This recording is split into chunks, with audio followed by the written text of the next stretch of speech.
Mark Rogers TV, the voice of college football. We just got done with a live stream over on SG1 Sports. Please check that out. We're here every Wednesday night with the live stream at 7 o'clock Eastern Time.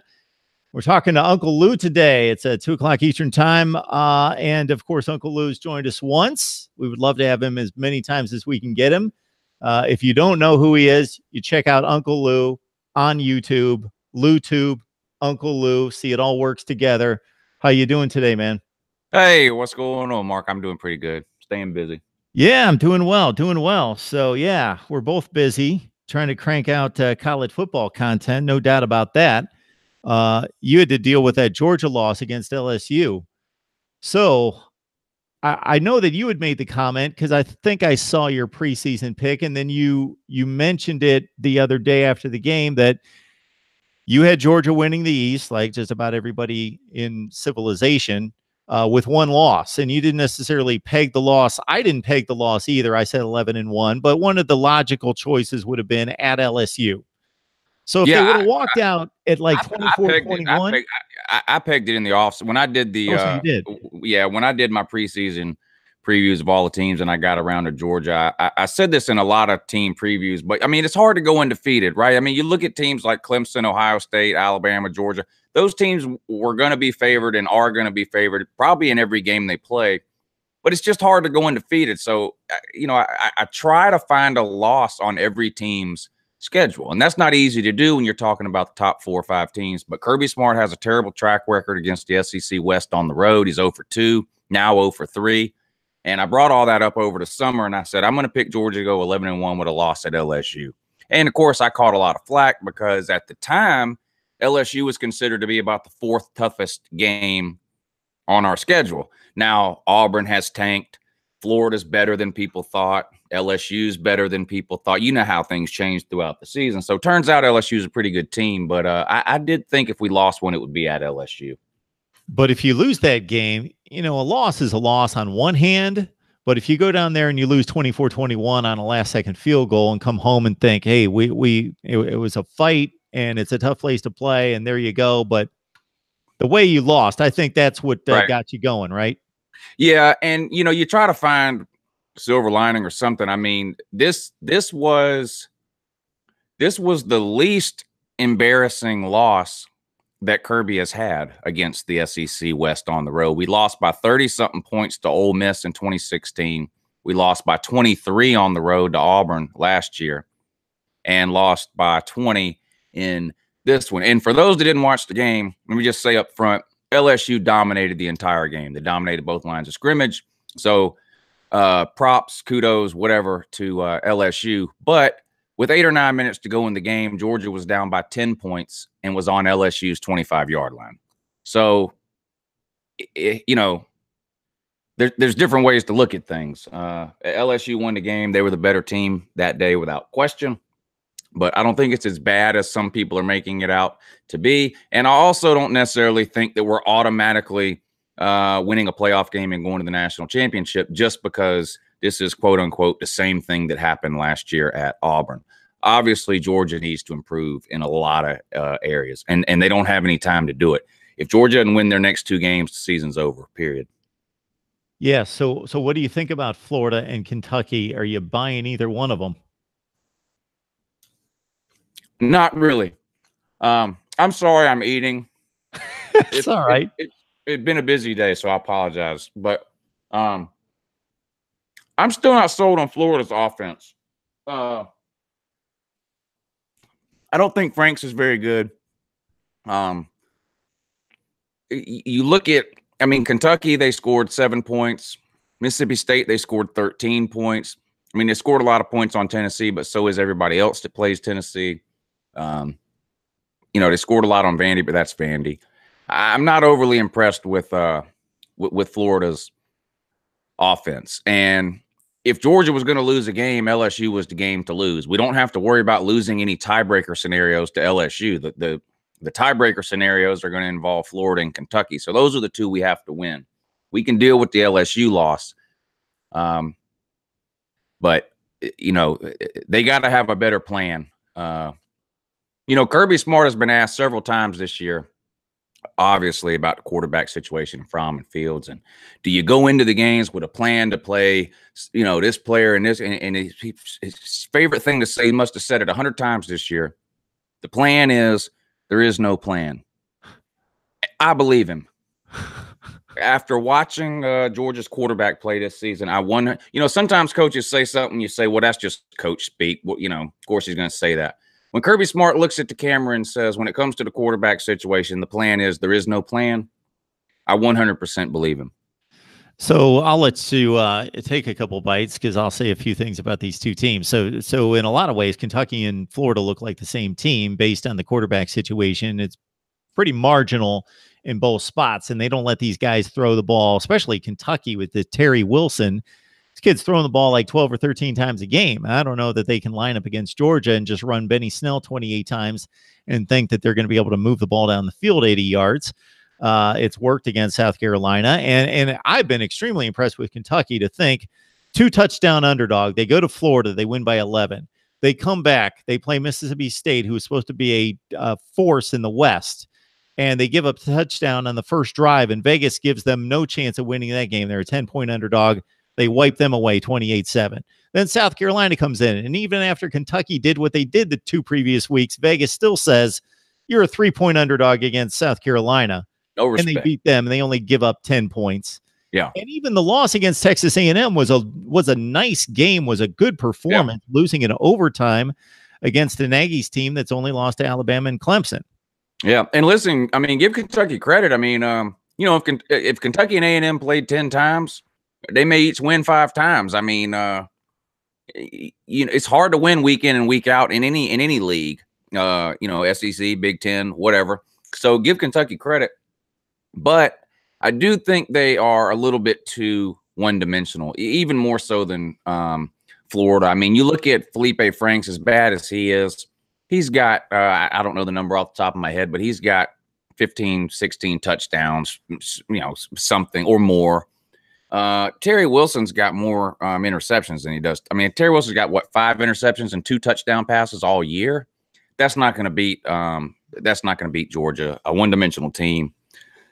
Not going to work. I don't think. Benny Snell will get some yards or whatever. We'll load the box.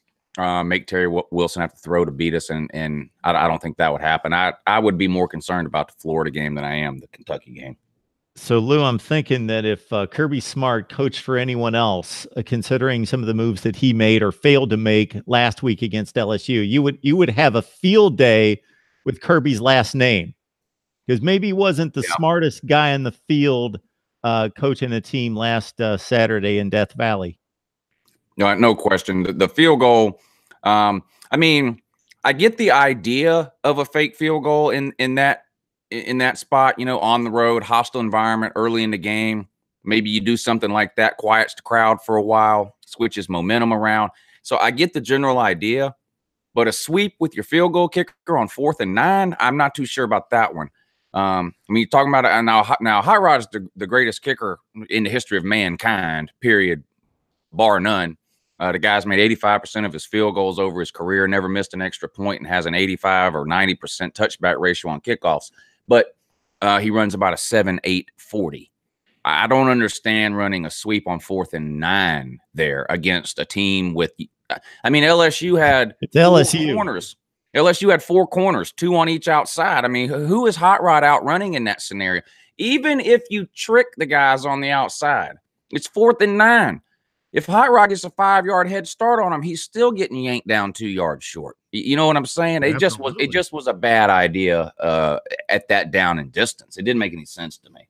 Yeah, if there's anything you know about an LSU roster, it's that the second and third teamers playing on special teams are still 4-star recruits that are going to be playing here pretty soon, and they're really fast.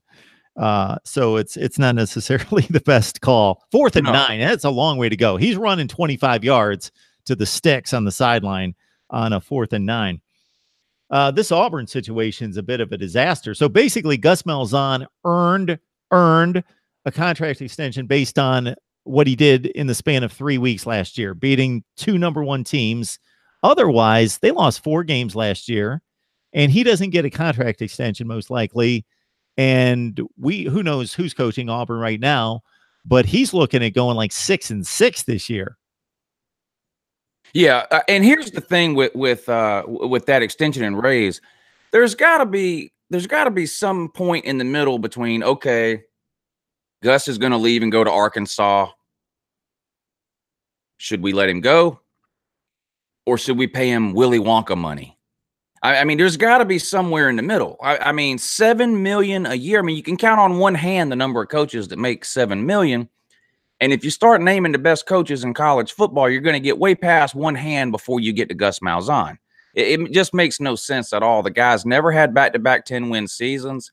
You know, he took an Auburn team his first year to the national title game and won the SEC, but really hasn't done anything since then. He has a losing record to his two biggest rivals, Alabama and Auburn. Now, a lot of people are going to have losing records to Alabama over the last 5-6 years, whatever, how long Gus has been there, but he can't beat Georgia.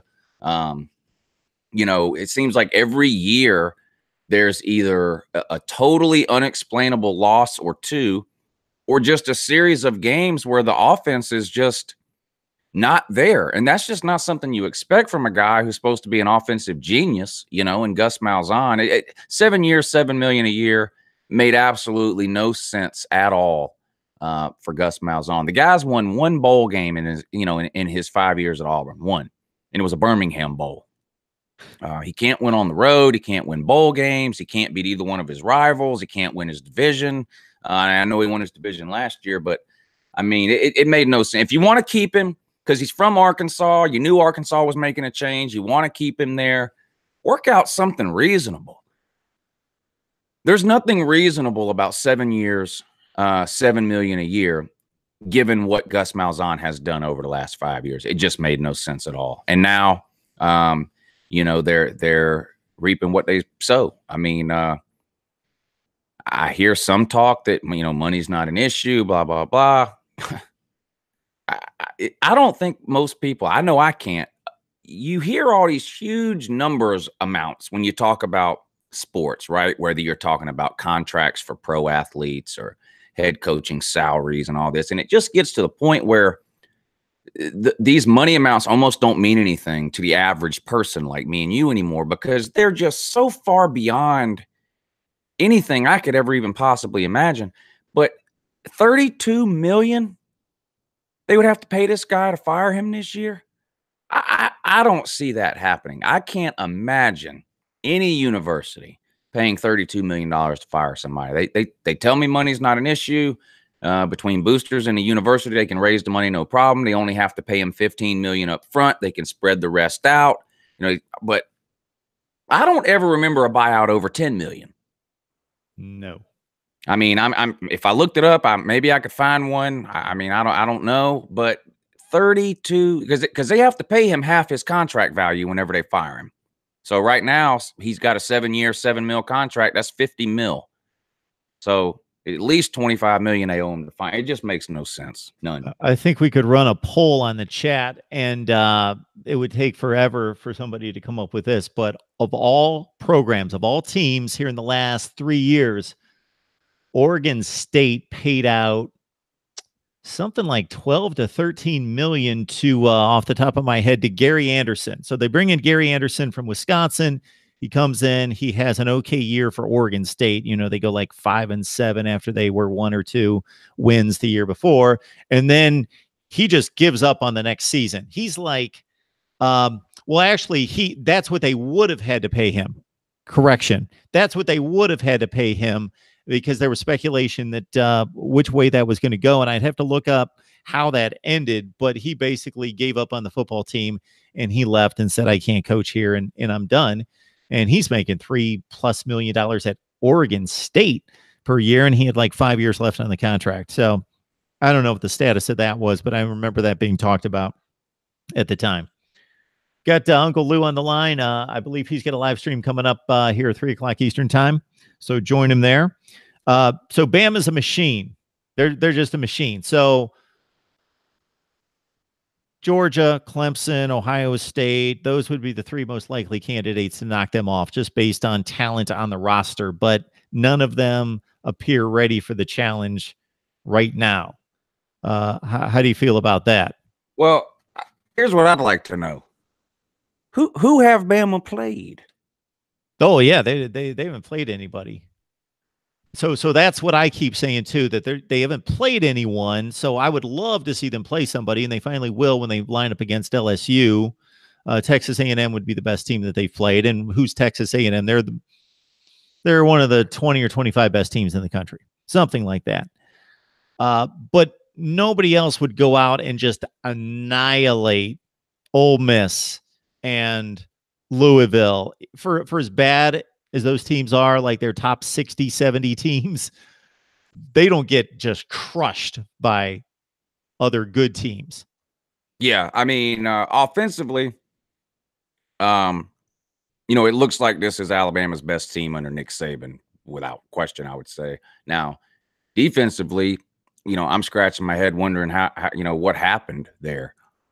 I mean, it seems like anybody that wants to can score 30 points on Alabama, and I don't remember the last time that was the case. Maybe part of it is just how fast the offense is scoring, and so the defense is staying out there. I mean, I don't know. I mean, we're 8 weeks into the season, and their punter is still eligible for red shirt. Yeah, it's crazy what they're doing offensively. But about Tua, though, I hear a lot of talk about Tua and the Heisman, and of course you hear Kyler Murray and Dwayne Haskins and Justin Herbert, maybe even the guy from Central Florida. He doesn't get enough credit, by the way. And I'm no Central Florida like fanboy or whatever. I'm not buying into the whole. They're not one of the best 4 teams. I'm not buying into that. But that quarterback is really, really good, by the way. Mackenzie Milton, I think his name is. Yep. But Tua, I think he's just a system QB. Wow, he's working well in that system. Now this type. Because Jalen, boy, it's just somebody's got a channel out there where they pretty much just line both of them up, and then they'll go through the progressions and who did what and what they didn't see. And man, Jalen just looks like a high school quarterback out there compared to Tua. Tua just sees the field. These wide receivers got to love it because they get the ball where it's supposed to be thrown. They're not getting their heads, knocked off by a safety, and they actually can run after the catch, and it gets anticipated where they're going to be. And it's not like, oh, you got to be wide open with nobody within 20 yards. And now I'm going to throw the ball to you. It's just a whole different offense. Yeah. Nobody in college football closes their eyes and throws 55-yard Hail Marys to 6'2" wide receivers who run 4 140s like Tua Tagovailoa. Yeah. He did that. That was the dagger. System that was the dagger. Yeah, I saw an article today. This morning on the huge development that Jalen Hurts has made in his passing game from last year to this year. And all I could think about when I heard that was, it's the system. Yeah, well, we'll see it play out. I want to see them line up against LSU. That's going to be the only reasonable test they get this year, with Auburn going down the tubes, and Mississippi State not being as good as we thought they might be. And when you get to play Tennessee and Mizzou in the other division, and don't get to see anybody that's got a pulse, then that helps out the cause too. Yeah. What'd you think about? Listen, I know things are bad at Auburn and all that, but losing to Tennessee, man. Who had that on their parlay card or whatever at the beginning of the year, man? Of all the games that, everyone was trying to find, like, okay, when's that first Tennessee win? Because they haven't won an SEC game since November of 2016. So everybody's like, okay, probably not Florida, but maybe Florida. Well, then that didn't work. And then, everybody just automatically wrote off Georgia, Auburn, and Alabama, that 3-game stretch. They just said, nope, sure. Maybe South Carolina. I couldn't believe it. I know things are bad at Auburn. That's the most embarrassing loss in all of college football this year, is giving Tennessee their first SEC win. We'll see what they do with it the rest of the year. If they revert back to what we've seen, embarrassment that they've been, then it's really going to look awful. But this Auburn thing's been coming. We've seen this coming with the way they played at Mississippi State, kicking 3 field goals, couldn't get into the end zone. Even Southern Miss gave them a game. the wheels have been falling off for a while there. Yeah, and this isn't a one-year thing with Auburn or with Gus. Like I said, I mean, 2016, Georgia was not a very good team. We went 7-5, won our bowl game, finished 8-5. But we played Auburn that year in Athens, and we didn't score an offensive touchdown in that game. Oh, that was like 13-7, right? And beat them, yeah, 13-7. They didn't get a first down the entire second half. Auburn didn't, not one first down, and we were not an elite. I mean, that was Kirby's first year. We were up and down that year. A miracle win on the road against Missouri, last second touchdown pass, kicked 3 field goals to beat Kentucky and Lexington. So even some of the wins we got, we easily could have been 4-8 that year. Of course, we're not Florida, so we won't do that. But the point is, we're a bad team, and we just completely shut Auburn down that year, and then turned around the next week and lost to Georgia Tech. So again, reiterating the fact we were not a good team that year, and Auburn was just way worse. And that was only 2 seasons ago. Midway point last season, they wanted to fire Gus. You remember, and then like you said, they turned around, they beat Georgia, and they beat Alabama. Everything is rainbows and unicorns. And then they just jumped the gun. Gus agent calls him up and says, "Oh, there's an opening at Arkansas." Oh, okay. Here's a blank contract. Just fill in the amounts. It's good to be Gus Malzahn. Ridiculous. Lou, how long you been rooting for Georgia? Oh, forever. I went to my first Georgia game in 1988. 88. Okay. 88 or 89. Played Baylor. Andre Hastings and that group. Yeah. Baylor had a real bear back then that roamed the sideline. Even they brought it to the away games and everything. Had him on a leash, I guess. I'm pretty sure. I'm pretty sure. Yeah. They don't have that anymore. I guess PETA probably got involved with that, or got, Lord knows what, somebody got sued. Who knows? I don't think they have the real bear anymore. But yeah, that was either 88 or 89. It was a boring game. Georgia won 16-9 or something, just one of those nothing type of games. But yeah, that was the first one. So this is the best it's ever been. Forget the downer last week, the recruiting, the way this is headed, what happened last year. You're a top 4 program right now. I think so. I think there's been some years where we haven't been a top 10 team, but I think if you look over the last 15 or 20 years, Georgia is probably one of the best 10 teams over the long run.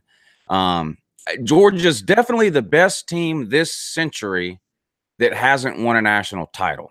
And I don't mean any one team. I just mean in general over the 15 or 20 year period. If you look at total wins, we've had 1 losing season this century. That's it. We've averaged 10 wins a year over the last 15 years. 3 conference titles. Oregon had a run too that was pretty good. They didn't get their national title, but Oregon's run was 5 years. 5 years. Now they were a little bit better during that 5-year period than the average Georgia team was over a 15-year period, but Georgia was better for longer. But Georgia or Oregon, I think, are the 2 best teams this century that haven't, finished it yet. Yeah, and I like the position Georgia's in right now. If they keep recruiting like they are, they're going to have a chance entering every season to make something happen. Now you got to have a little bit of luck. You got to avoid injuries. You got to learn to beat SEC West teams on the road. And you most likely got to hope for Alabama to have one of their down years. Yeah, I guess you put Penn State, Wisconsin, Michigan State on the next line after that. Yeah. Penn State, because of the Sandusky thing, they just kind of bottomed out for a while. Wisconsin, man, I would put Wisconsin up there, though. They've won 10 games or more for, 10 or 12 years in a row, something like that. Yeah, they constantly are elite quarterback play away from being elite. They're top 15. They bring the lunch pail. The front seven's really great on defense. They got the great NFL running back. The offensive line's going to the NFL, but they got no quarterback, or nobody's going to scare you on the perimeter. they've been disappointing to me this year. I was Yeah. so high on them in the offseason. I just love good college football players. I mean, I'm a Georgia fan, but I mean, I love college football. Like I could watch Bryce Love play when he's healthy all day long. Same with, Jonathan Taylor. Saquon Barkley was that way. I loved watching him play. But Wisconsin in general has been kind of disappointing. But hey, what about Michigan though? Real or no? So I think it's real. I think it's real too. If they played Ohio State tomorrow, who would you pick to win? Michigan. I've been saying that all week. So I had the Michigan guy on the other night, and I'm trying to convince him you're playing better than Ohio State right now. Ohio State, on the surface, people see, number 2, undefeated, Haskins throwing for 400 yards, but they have some real problems. They haven't run the ball against Indiana and Minnesota the last 2 weeks, 2.9 per carry.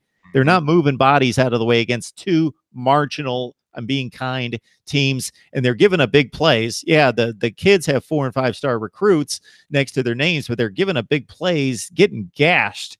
And of course, Bosa's gone, and he was the guy that really made plays on the defensive side. So they've got their issues. Yeah, I can't. That's going to be. I hope both of those teams win the rest of their games until that game comes around. I mean, that will be a huge game. That would be something to see. Both those teams sitting there at 10-1. That would be unreal. So I know I got to let you go, but real quick, what does Bulldog Nation feel about Mark Richt right now? I'm not going to lie. It's a lot of I told you so. It's a lot. I mean, losing at Virginia. And this is the thing. Mark Richt beat Florida when he was at Georgia on average once about every 4 years. But every time in the year that he beat Florida, he would lose to a 500 South Carolina team or an average Missouri team. And I said the same thing will happen. Florida State will beat Miami more than Miami beats Florida State. But in the years that Miami beats Florida State, he'll turn around and do something that'll make you want to throw your head through a wall. And I mean, losing to Virginia, I just don't see how you justify that. Now he's going back to Malik Rozier. Now I hear, so Miami might be the only team in America that's handling their quarterback situation worse than Georgia. Yes, they are. They are. And I hear about it on here all the time. And I agree that you don't, when you make that play, when you've already benched the starter, the first guy that you chose, and I could go on and on for why that was a bad decision. But anyway, you selected him and you bring in the young guy and bench the senior who's not your future and he's no good now. Then if you go back to that guy, you've got to be thinking 2 steps ahead. Okay, if I bring him in against Virginia and I'm down by a touchdown and he doesn't pull it out, what am I going to do? Right. How is this going to work? I'm going to stay with him. Okay. It's not looking too good. And lastly, does the SEC get 2 in? No, I think that's an anomaly even in a great year for the SEC. I just think it's really, really hard. I mean, Notre Dame's screwing any chance of that up, I think.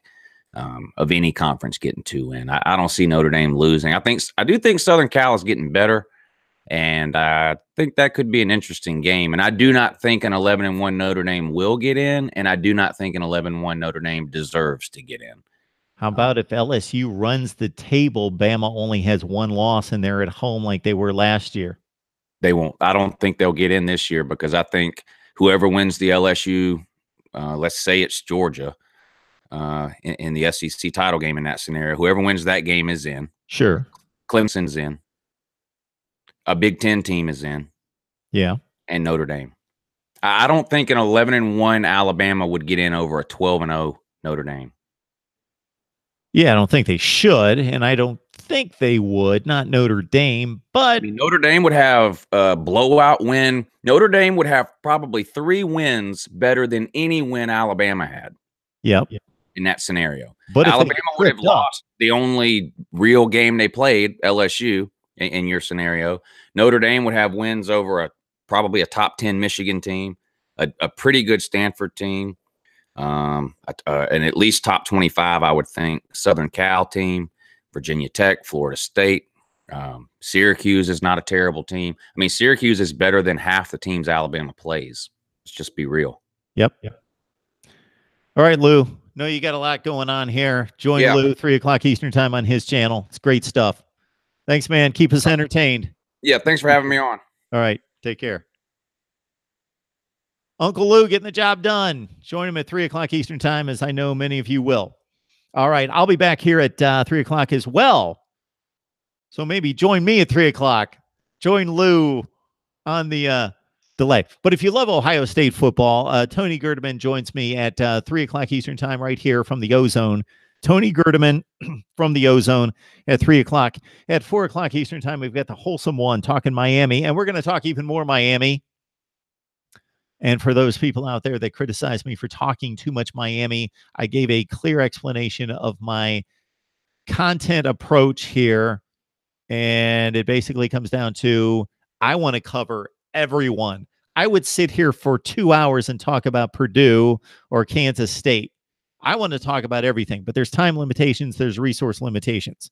Therefore, we talk about the teams that are winning and are a factor in conference races and college football playoff races, but we also talk about the teams that you want to hear about. I started a Miami channel, MarkRogersTV Miami, and it's up to over 500 subscribers pretty quickly. And it's gaining more subscribers than this channel is. So when I blast out, and you guys have to realize that at times I'll make a blast out to say, hey, anybody want to talk about your team or your game coming up this week? And I'll blast it out to like 70 people, and whoever responds. And sometimes it's 2 Ohio State people or 2 Texas people, or in this case, 2 Miami people. So I wasn't planning on talking to Miami about Miami football with 2 different guests, but they both responded. So we got the Wholesome One at 4 o'clock. We've got Alonso 1219 coming up at 6 o'clock. And we know you Miami people can't get enough of, at this point in the season, based on what happened last week, criticizing Mark Richt and the Canes and Malik Rozier back at quarterback. Would you have thought that, aside from injury, would you have thought that a few weeks ago when N'Kosi Perry took over and won the Florida State game, that here we would be a week later and Malik Rozier would again be the starting quarterback at Miami? Really? I like Mark Richt. I think he's an outstanding individual. I also think he's a really good football coach. I think he's one of the top 15 or 20 football coaches in America. That's really good if you think about it. If you were the top 15 to 20 at your profession, you would be considered amazing at whatever you do. But you have to be better than that to compete for national championships. And Mark Richt is not getting it done at this point. He's recruiting well enough to be competing, so he will have the challenge of carrying this season's narrative into the off-season's recruiting cycle and trying to maintain the momentum that he's established previously. So again, Miami fans, join me at 4 and 6 Eastern time for more Miami talk with a Wholesome One and with Alonso 1219. And then at 3 o'clock, we're coming up next in about 20 minutes with Tony Gerdeman from the Ozone. All right, I'll take a phone call. If anybody wants to call at 860-325-3687. Also want to let you guys know that earlier in the day, we had a live stream. Where were you? It wasn't here. It was over at SD1 Sports. So SD1 Sports has asked me to create content for them. And since they're compensating for it, I'm providing them with content. And that would be a live stream at noon Eastern time every Friday and at 11 a.m., folks. 11 a.m. 8 o'clock on the West Coast. Get up. Join me at 11 a.m., 8 o'clock West Coast time in the morning, Sunday morning, to wrap up the football weekend. It'll be a whole lot of fun over on SD1 Sports. But, of course, lock it down here at MarkRogersTV, the voice of college football. Please like, comment, and subscribe. Sense of Tumor's been beating me up this week on, I don't know what he was beating me up about. Some of my thoughts about Ohio State, I think, or maybe some of my criticisms of Alabama's schedule. Something, I forget what, I just remember getting some harsh play from Sense of Tumor, but we appreciate it. It's all in good fun. That's why we're here. Discussion, debate, analysis all the time.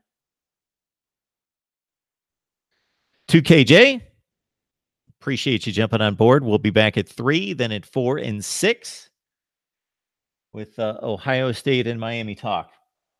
NCIS Fanatic 21, appreciate you jumping on the live stream there at SG1 Sports. Hopefully it went well. I didn't check out the live chat while I was on there because I had phone calls. Plus, Chris, who's the owner and founder there at SG1 Sports, said, I'll be on the live chat. I'll respond to the comments and the questions. SG1 Sports is an Iowa hater. Ricky, you know we love the Big Ten here at Mark Rogers TV, so we got you. We got your back. I just mentioned a few minutes ago, Ricky, you might not have been on, that Iowa, Maryland will tempt me at noon tomorrow.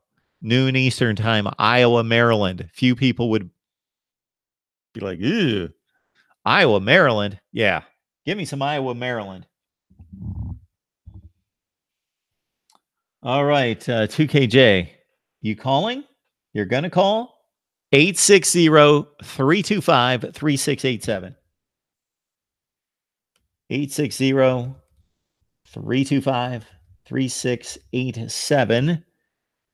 And that gets us prepared for 3 o'clock with Tony Gerdeman. Big Poppy JT, do you know that Mark Richt plans on playing both Kosi and Rocher? We'll see how that works out. Well, he has already seen both of them play.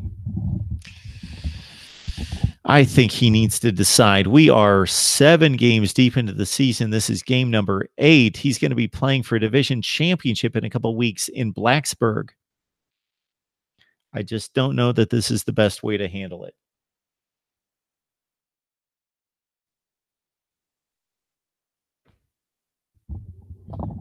All right.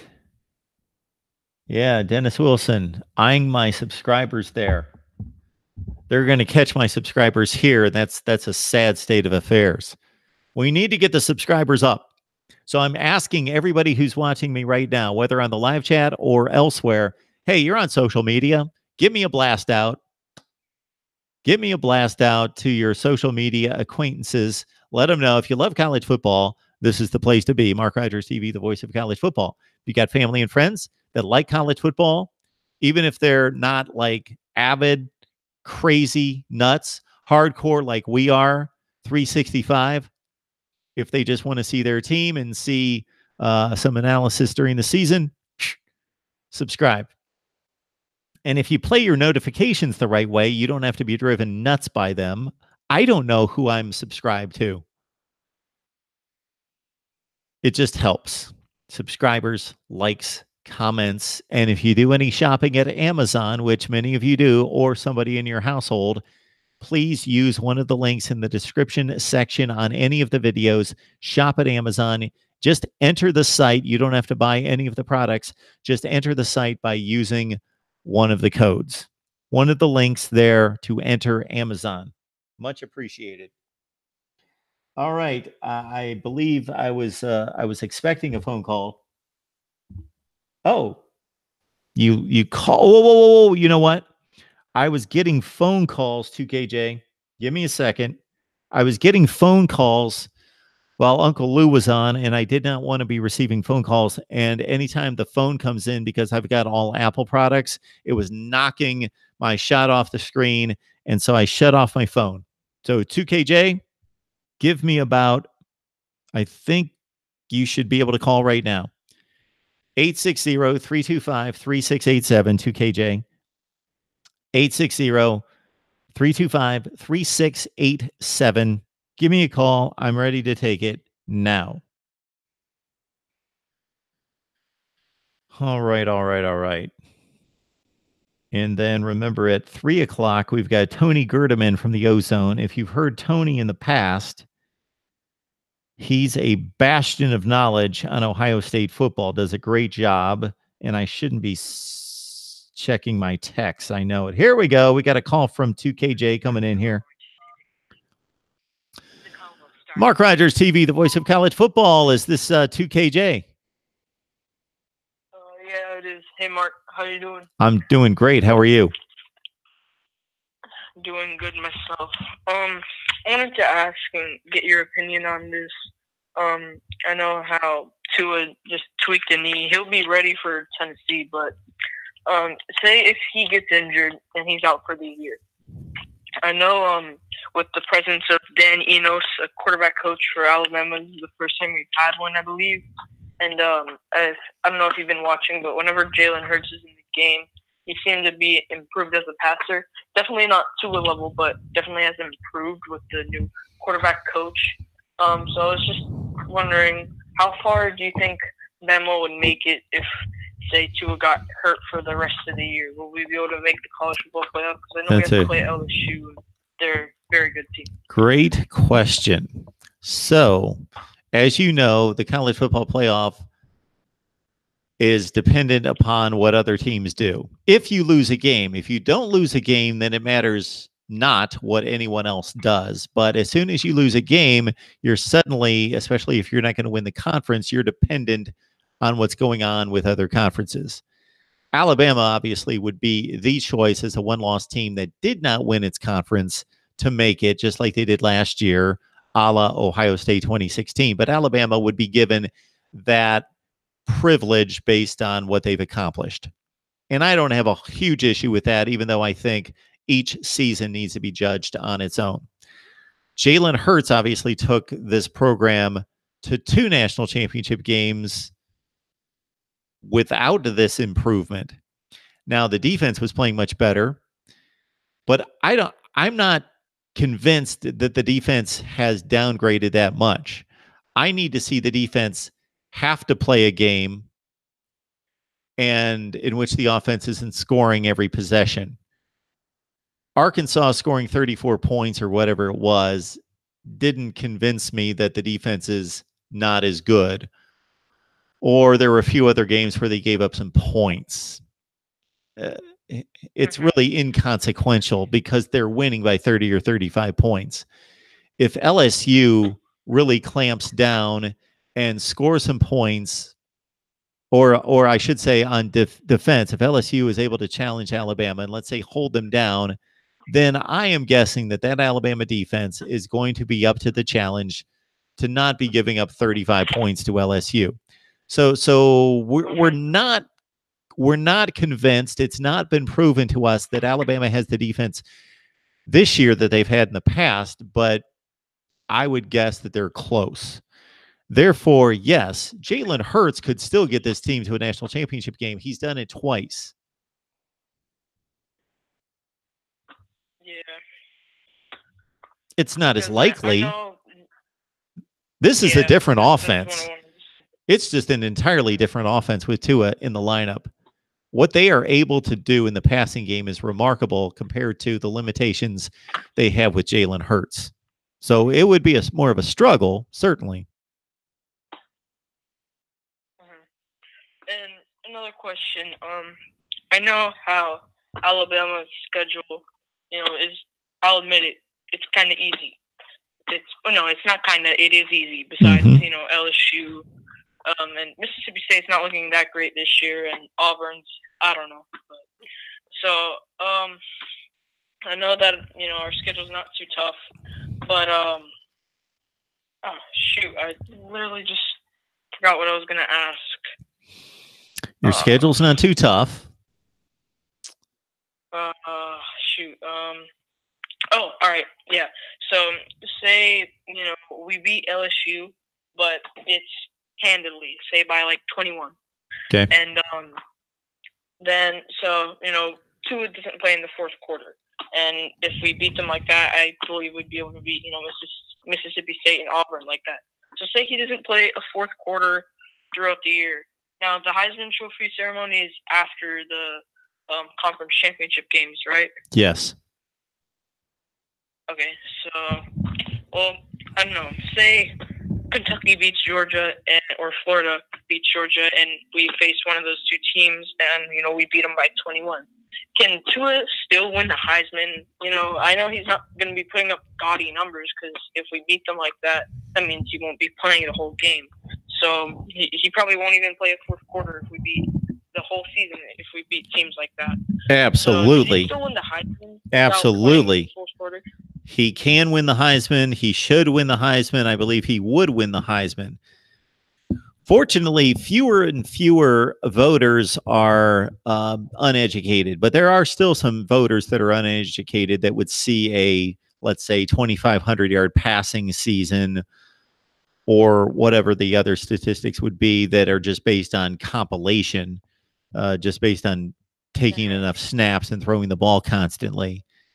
Those aren't efficiency statistics. That's like when you look at total offense and defensive numbers in college football, those have to be taken with a grain of salt, because those aren't, obviously, there are really bad teams that have to throw the ball a zillion times because they're always losing. Therefore, they accumulate yardage in total offense in passing, but they're not good passing teams. They're not efficient. They turn the ball over.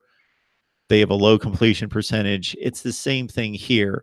I would hope that the voters would be educated enough to understand the circumstances, and that at this point he's got a 22-0 touchdown to interception rate. Yeah, that's remarkable. If he goes through this season with less than, if he goes through the season, this would be unfathomable, with no interceptions. I know Jalen Hurts only had, I think, 1 in the regular season last year. But he didn't play that. I mean, he didn't play great, though. So. No, he didn't. Yeah, I'm not comparing the two. I'm just referencing that. Yeah, I understand. Connor Shaw had a 24-1 touchdown to interception rate, and nobody considered him anywhere close to a Heisman quarterback, although I thought he was very underrated that particular year, as last year at South Carolina. But yes, let's say, okay, what do we have left here? We've got 5 games for Bama. Yeah, I believe so. Okay. Let's say he throws, so he's playing better teams, but they do have the one easy game, whoever they play in the scrimmage game before Auburn. So he'll probably throw 4 touchdowns in that game and leave, midway through the second quarter. The other games, if he averages 2 to 3 touchdown passes per game, he's going to throw close to 40 touchdown passes. And maybe he'll throw 2 interceptions. Maybe. And we've had quarterbacks win the Heisman Trophy recently. Off the top of my head, I think Baker Mayfield was somewhere in the 36-7 range last year. Somebody might want to check me on that on the live chat, what Baker Mayfield's touchdown to interception rate was last year, but 36-7 sticks out to me for some reason. So absolutely, he should win the Heisman Trophy if he continues this pace. And yeah, but so Dwayne Haskins is obviously a very good quarterback as well. Yep. He doesn't have that touchdown to interception ratio. But say he has, it's a tough game. I believe it's going to be a tough game versus Michigan. Sure. Say he has a very tough game, but he puts up great numbers. Yep. And he leads his team to victory on like a final drive, and he plays great, awesome, say 1 interception max.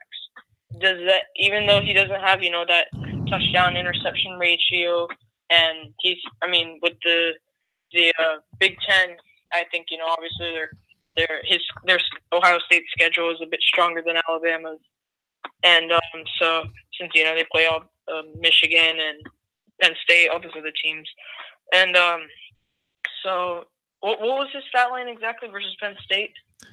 I don't know. He had a great second half. Believe he threw 3 touchdown passes, 1 pick, threw for about 360. He had a bad first half, and it wasn't his fault, but he lit him up in the second half. All right. Yeah, so say he has a game. bit better than that versus Michigan, and blows out Michigan State. And does he? I mean, he can. I think he can. Be tooth and nail with Tua at that point. Sure. Even though he doesn't have the TD interception ratio, but he's played the big games. He showed up in the spotlight, and he's come through for his team. Yeah, plays a Big Ten championship game. So right now, I believe the touchdown interception ratio for Haskins is 28-5. I don't know if anybody looked up Baker Mayfield from last year. Usually NCIS Fanatic 21's on there backing me up on that stuff. But anyway, 28-5 for Haskins is my guess. I think that's what it is. So most likely Ohio State is not going to be as dominant as Alabama's been. So Haskins is going to play. Even the games they have been, for some reason, they're keeping him in there. And I think it's stupid. But even the games they've crushed teams, he's still playing with 5 minutes left. And I just think that's dumb. Anyway, so you make a great point, because in the voting mind, if Alabama dominates and continues to, and you mentioned a 21-point win against LSU, let's say, then the thought process might be, this team was so good, and even though Tua had a great year and made them this dominant, if Hurts plays, look at what he did the last 2 years. He took them to championship games anyway.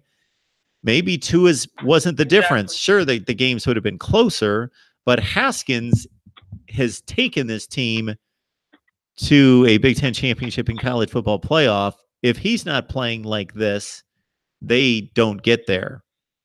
So yeah, if he lights up Michigan, let's say they beat Michigan, great game, 34-31. He throws for 350 and 4 touchdowns.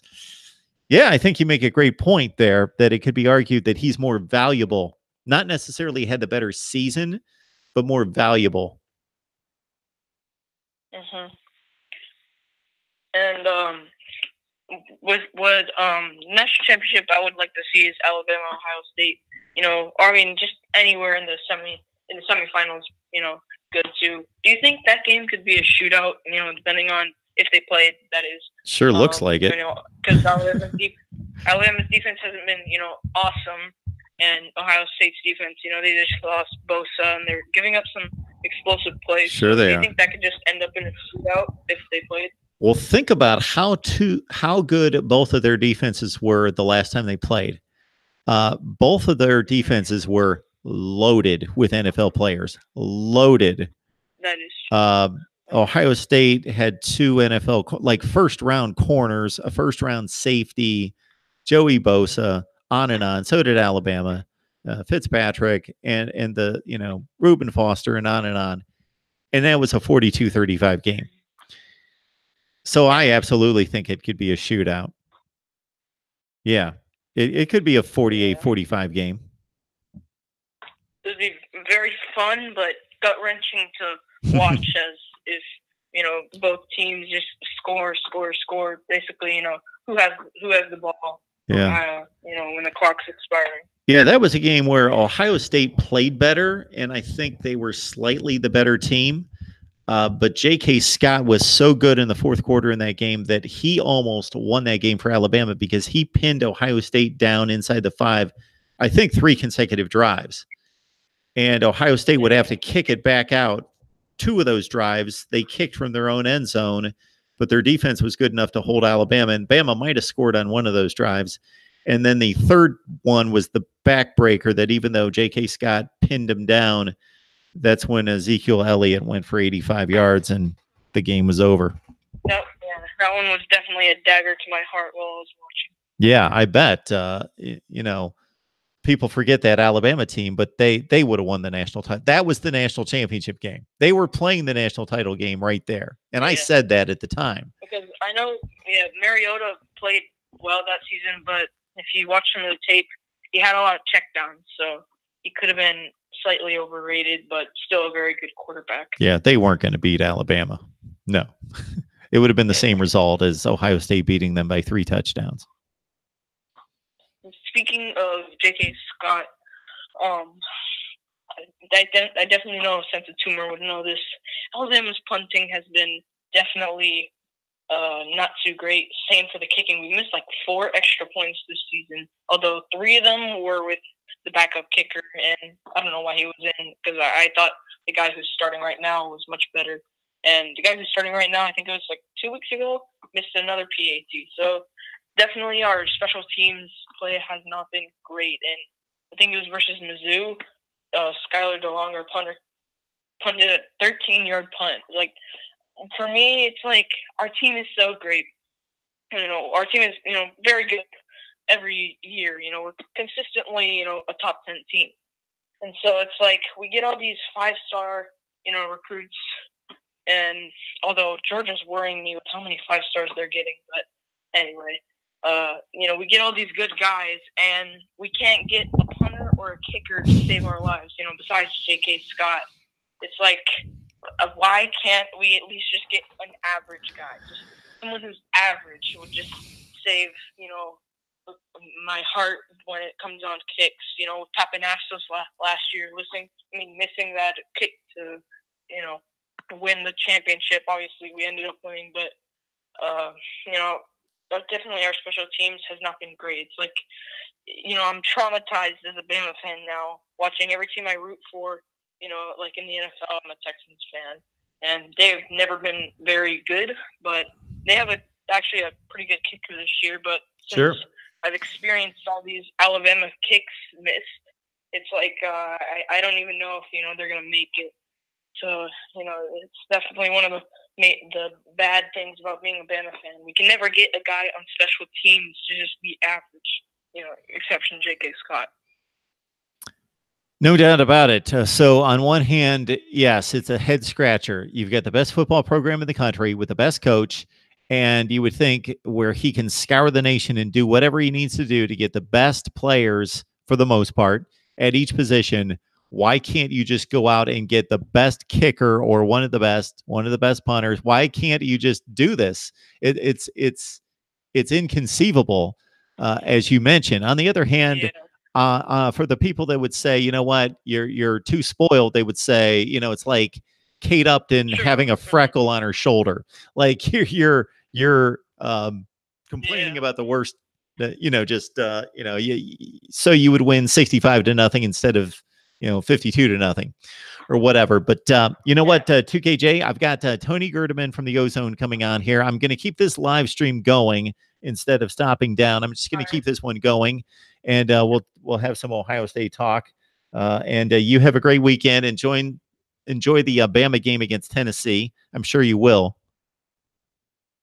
All right. Well, who's Ohio State play this week? Ohio State has my mind's going blank. Purdue. It's an ABC game, Saturday night, 7:30 primetime game on the road. I think they might get tested a little bit. Well, yeah. Hopefully, good luck to your Buckeyes, and I want to see y'all in the playoff versus us. But yeah, I think that's the game everybody. That not just because of the two teams on the field, but because of the brands and the traditions and the coaches and just the legacy of those two schools. That's the game everybody wants to see. All right, sir. You have a great weekend. You too. Thanks, 2KJ. All right. I'm going to keep everybody right here. Instead of stopping a live stream and starting a new one with Tony Gerdeman, we'll just keep it right here. Chat amongst yourselves as I send out the link to Tony and get him on board here. This will take just 1 second. And maybe I'll take a phone call while I'm doing this. 860-325-3687.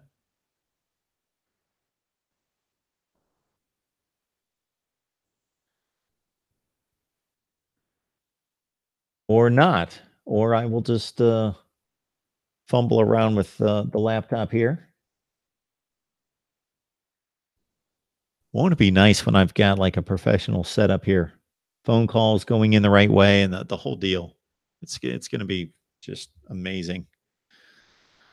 All right, so we're talking Buckeyes here with Tony Gerdeman. He's coming on here in just a minute.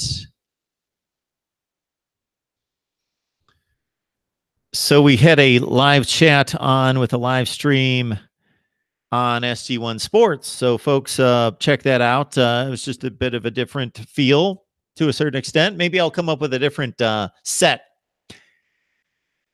Which reminds me, I have ordered, they're shipped, they're coming. 10 new helmets. All right, we're talking Ohio State football. We got Tony Gerdeman on the line. No more phone calls. Sorry. The phone line is down. We're talking with Tony here. Hey, Tony, how you doing? Doing pretty good. How you doing? Doing just fine.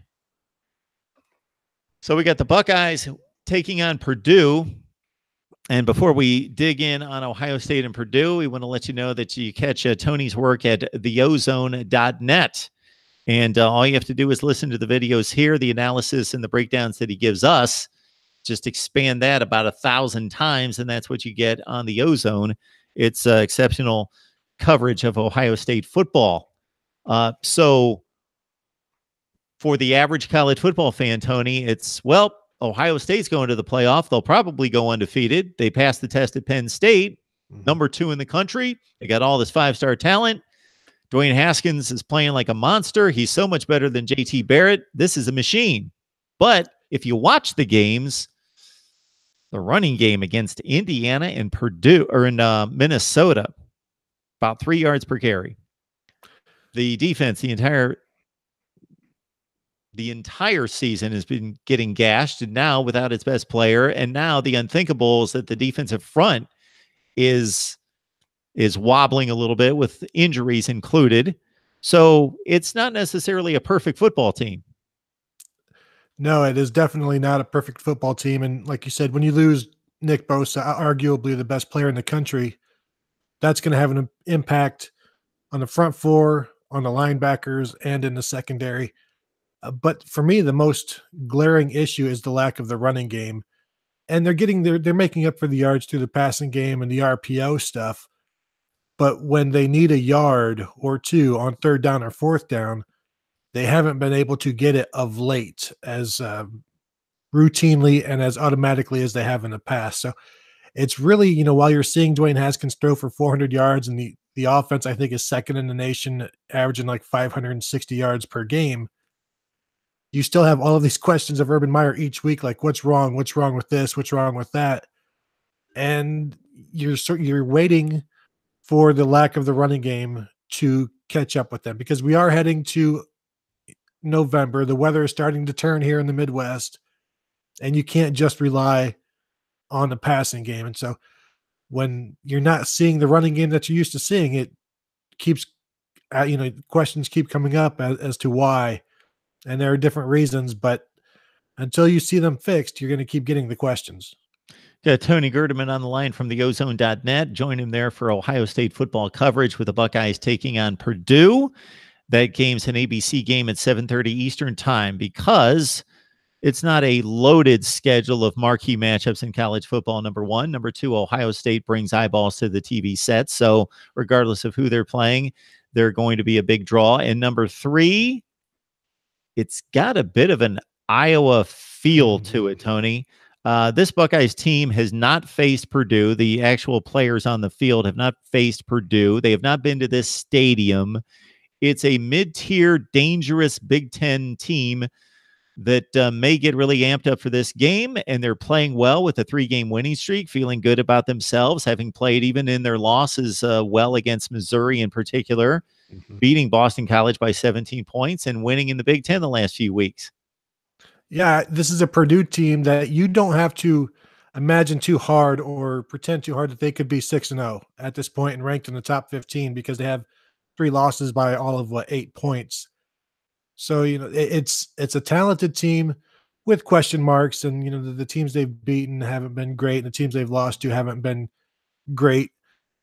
But it's still, like you said, the Iowa thing. When you looked at the schedule, the Ohio State schedule at the beginning of the season, you look for that trap game. And last year, Iowa was seen as a trap game, but you never expected what happened there could possibly happen. And so now that we've seen it, that is possible, now you look on, every schedule from there on after, you're going to look and say, where is that Iowa game? And this is the Iowa game that people have pointed to for the Buckeyes this year. But the Buckeyes themselves have also heard about it, so I think they're more prepared for this. This is the biggest thing to hit Purdue since Joe Tiller, this game.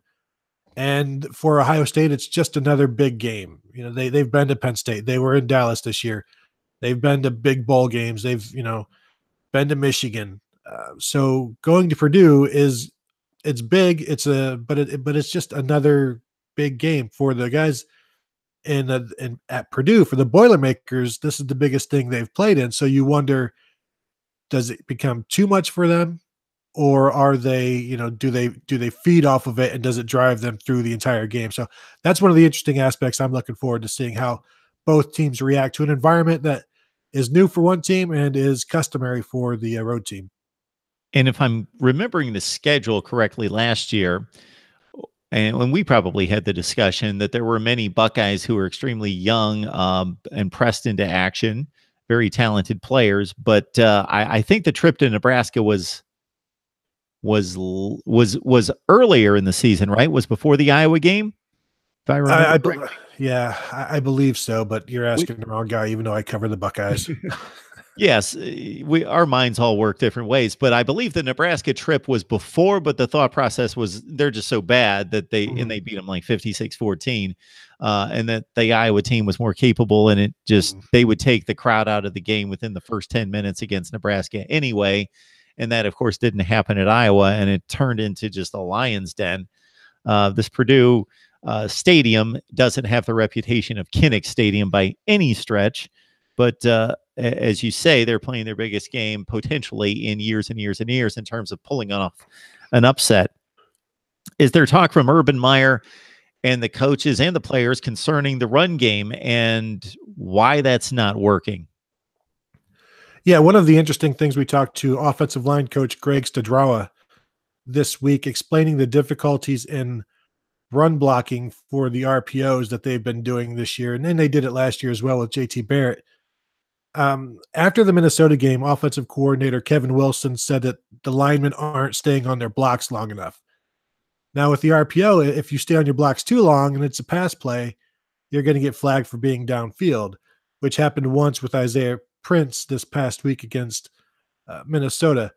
So there is this feeling like the offensive line last year didn't have to worry about the pass because the RPO was essentially either a handoff or a JT Barrett run. So it was almost an RRPO, and there was very little pass in that run pass option last year. This year it's a handoff or a pass, and the defense can take away that handoff if they want. So you've got this offensive line that is run blocking, but knows it's probably not, a run. So they're not necessarily holding blocks as long as they normally do. And they're still learning, I think, how to get around this and how to maintain this run blocking that they need. And Kevin Wilson has said it comes down to attitude. And Greg Stadrawa says, stay on your blocks. If you get flagged, you get flagged. That's part of the game when it's the RPO. But that's not all of it, because they don't do that every time. So there are other aspects as to why they aren't running the ball well. And yeah, there are loaded boxes at times, but it's not always. And yet you still have Ohio State throwing for, 370 yards per game. At some point, you think a defense would maybe worry a little bit more about the pass than they do the run, but we haven't really gotten to that point yet. Got Tony Gerdeman on the line from the Ozone talking Ohio State football as the Buckeyes take on the Boilers in West Lafayette. Saturday night game, 7:30 Eastern Time, ABC. Let's stay with the offense because we talked about some issues, but let's talk about the good points on the offense, and obviously it's an explosive passing game. So the numbers are going to bear out that this may be the most prolific passing offense in the history of Ohio State football. I can't imagine that it won't be, because Dwayne Haskins has 28 touchdown passes, I think is the number. And so he's gonna throw for 45 touchdowns, 50 touchdowns. The competition's getting better. 45 touchdowns, whatever it is. On the other hand, let's just talk about efficiency and the ability of the players on the field. Is this the best? I threw out a couple hours ago on another discussion. I threw out Santonio Holmes and Ted Ginn and Troy Smith at the quarterback position, 05-06. Yeah, when you think back on those days, it's hard to top when you had Ted Ginn, Santonio Holmes, Anthony Gonzalez, who was also a first rounder, and then the running backs that they had. But I think there's more depth now. But I think if you put those guys from 2005 and pulled them into, today's game, they'd light it up like these guys are. But there's 6 guys that they rely on, and they all rotate in. And then you've got KJ Hill and Paris Campbell as their slot receivers who both rotate and play half the time. They're both on pace for 1,000 yards this year, 1,000 yards receiving, which would be the first time an Ohio State receiver had 1,000 yards receiving since 2002 with Michael Jenkins, the year the Buckeyes won a national title that year. So you've got those inside receivers, and you've got 4 outside receivers who each week it's somebody different, with 100 yards receiving and a touchdown or 2 touchdowns. And they're a very unselfish group.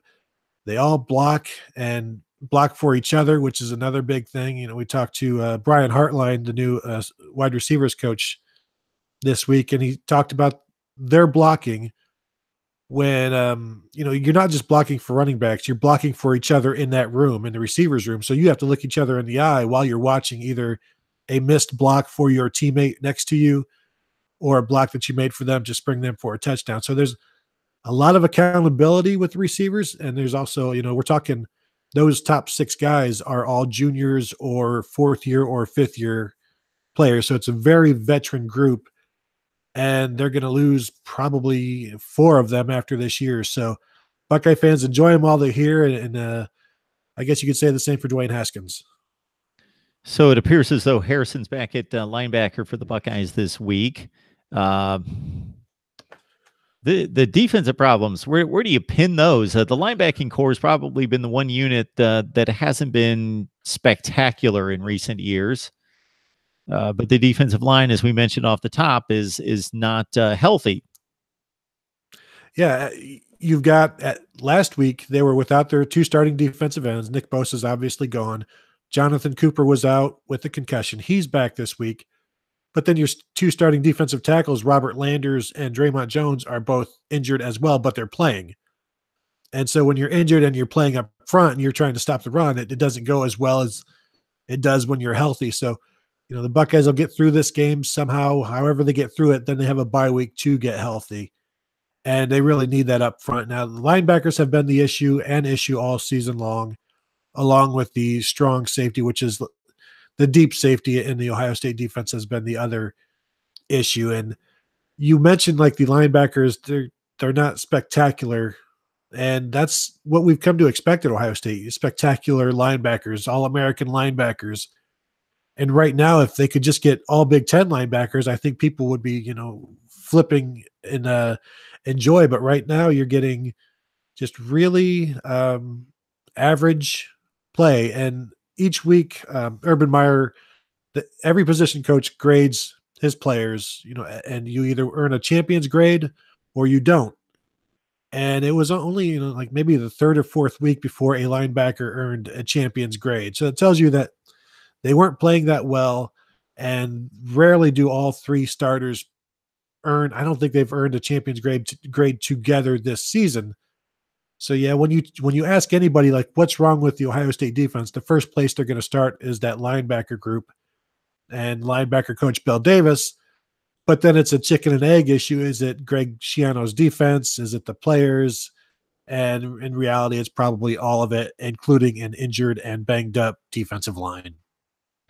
So we're being asked in the live chat about the Draymond Jones injury. He injured his ankle, just to set that straight. All right, we got Tony Gerdeman on the line from the Ozone covering Ohio State football. Join him there.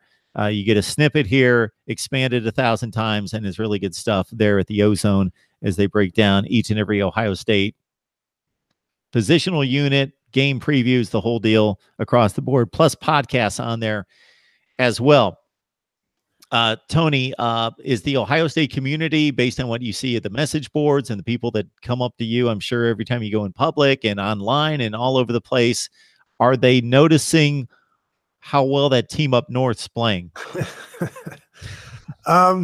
There is some noticing of it, although with that win over Wisconsin, you'll also have people reminding other people about the 17-0 deficit against Northwestern.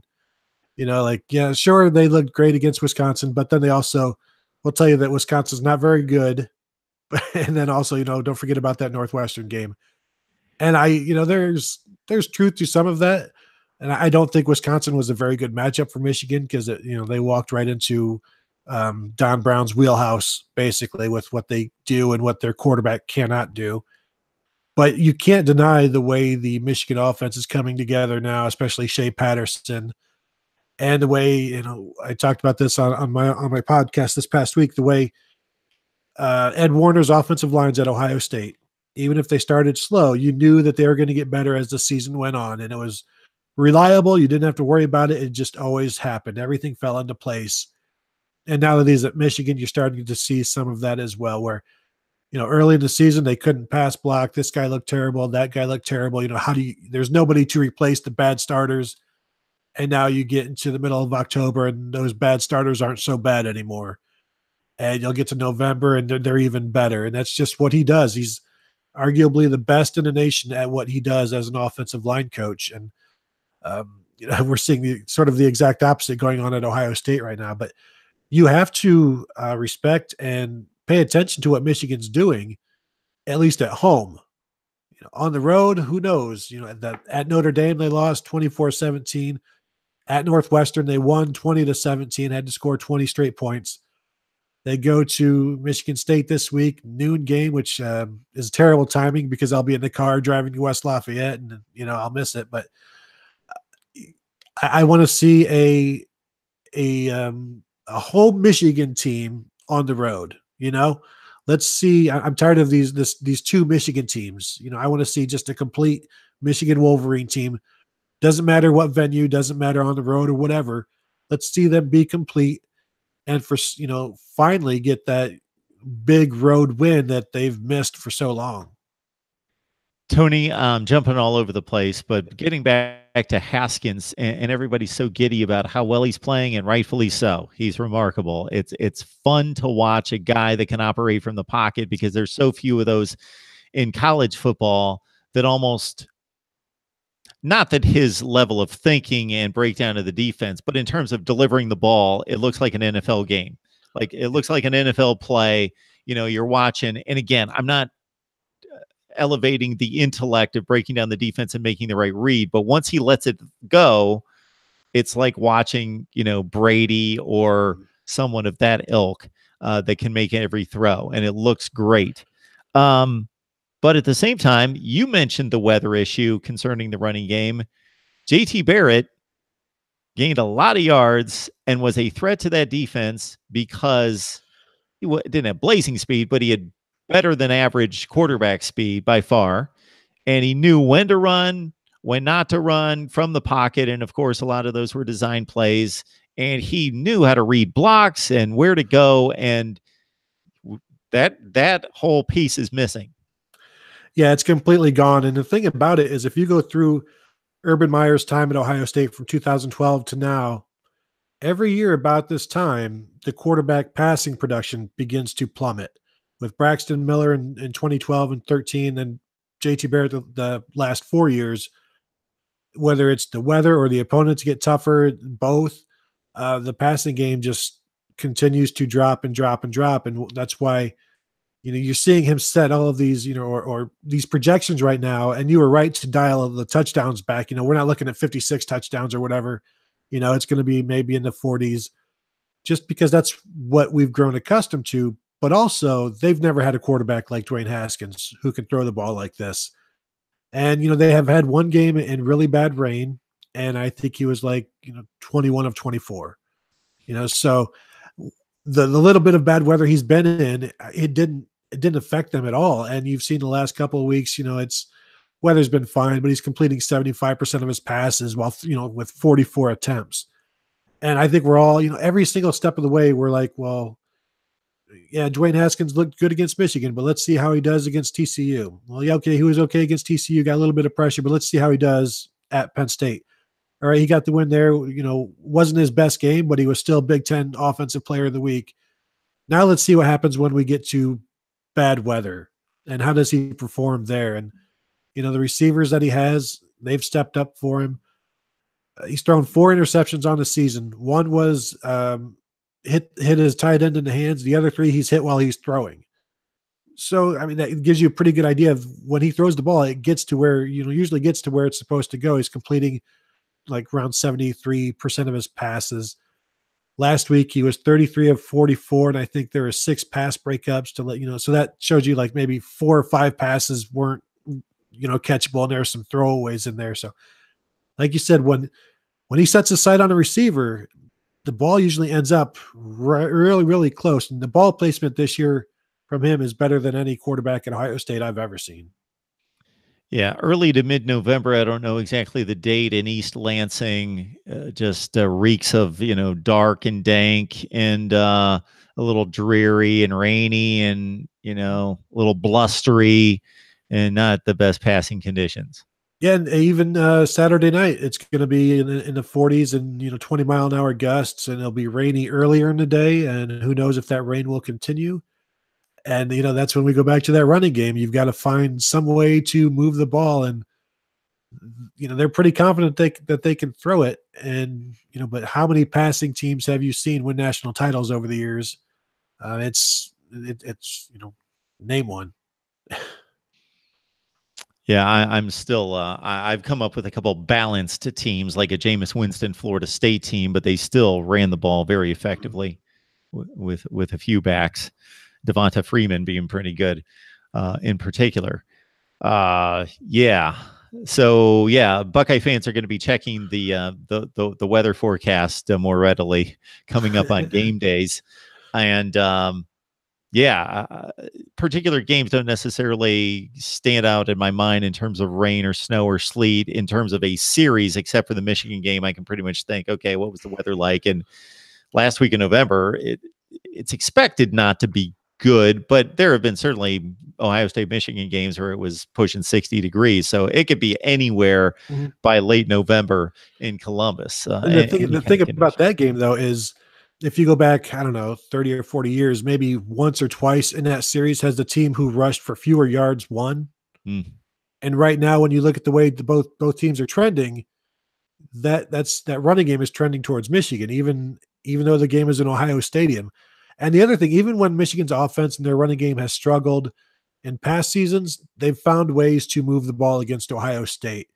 And now if they're, playing very well, and you've got Shea Patterson as a runner as well, that plays into a pretty formidable running game against an Ohio State defense that struggles in the first half against everybody and doesn't run it that well themselves. So maybe this will be one of those rare years if Ohio State pulls it out where the team who runs for fewer yards gets the win. But that's not something you bet on. Tony Gerdeman breaking down Ohio State and Purdue. Please join him at theozone.net. Tony, appreciate it. We know that you've got a lot of stuff going on and trying to fill up the website with a lot of great material and get headed out in the morning, to West Lafayette. So I appreciate it. No problem. Thank you for having me. All right, everyone. I'm going to say goodbye as well. We'll be back at 4:00 Eastern time, so in about a half hour with a wholesome one to talk Miami football, and we're going to engulf you with Miami football talk at 6:00 with Alonso 1219, the U family.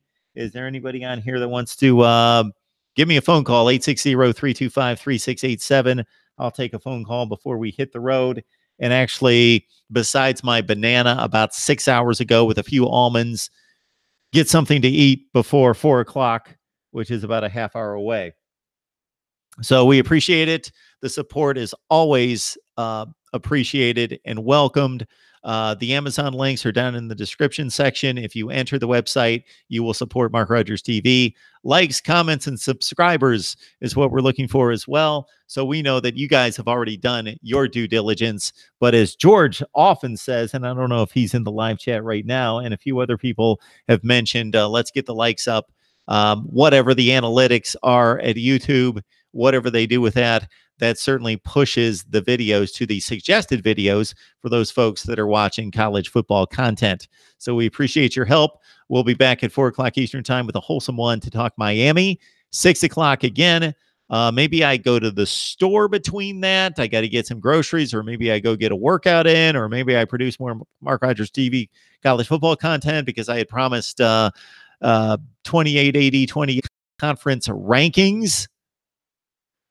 conference rankings, and I've got to do my predictions for tonight as well. I'm at about 58% against the spread. And most importantly, if you like to play a buck or two on the line for week 8, I've done extremely well finding upsets. So last week it was Oregon getting 3.5 against Washington. I picked the Ducks to win outright. And what was the other game? LSU. I took the 7 points, but I not only took the 7, I said LSU was going to win at Georgia. Took that one. The other game that I missed, I didn't entirely miss it against the spread because South Carolina was getting 3 against Texas A&M, and they lost by 3. So we were safe on that one. All right, everyone. We appreciate it. 16 likes, and this thing's going to have, we got 22 watching right now. So we are going to have, as soon as I shut this down, it'll have 150 to 200 views, probably more than that, since this has been up and running for an hour and a half. This is going to have 200 views right out of the gate and only 16 likes. Who mentioned that to me? Navy Thomas 8 and NCIS Fanatic 21. Yeah, it's disappointing. So it just takes a click. So again, you don't have to like me personally. You don't have to agree with me. But if you enjoy the content, the discussion, the debate, the analysis that we provide here at Mark Rogers TV, just like.